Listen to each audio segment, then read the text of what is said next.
Our top story tonight, thousands of protests are expected to take place across the country tomorrow, and many will happen right here on the First Coast. Now, they are all part of a nationwide movement called No Kings Day. Organizers are calling it a day of defiance and a time to speak out against the Trump administration's policies on the president's birthday. It's also the same day that the Army will mark 250 years with a $45 million parade.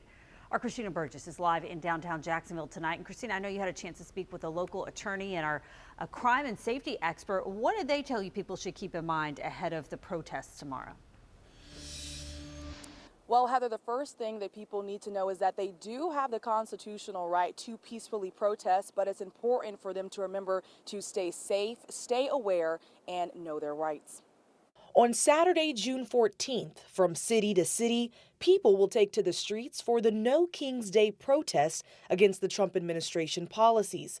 With multiple protests expected to happen on the First Coast, Jacksonville attorney Belkis Plata wants to make sure people do so in a peaceful manner. You want to be mindful to not be obstructing law enforcement in any way, to not be blocking highways where cars are trying to drive. Governor Ron DeSantis' comments on a podcast this week are sparking controversy. We also have a policy that if you're driving on one of those streets and a mob comes and surrounds your vehicle and threatens you, you have a right to flee for your safety. And so if you drive off and you hit one of these people, that's their fault for impinging on you.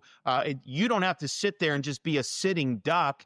First Coast News crime and safety expert Ken Jefferson weighs in on the governor's comments.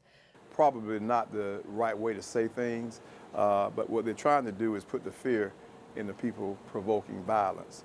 Sheriff's offices across Duval, Clay, and St. Johns County have acknowledged the right for people to peacefully protest, but police will be enforcing all laws. It's okay to be there, but don't start nothing. It won't be nothing. Be aware of your surroundings, what is happening around you. If things get out of hand, be sure to leave.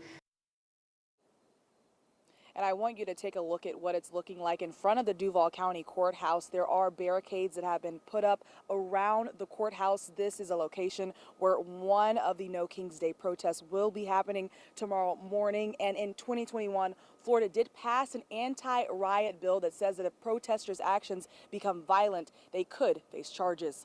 Reporting live in downtown Jacksonville, Christina Burgess, First Coast News on your side.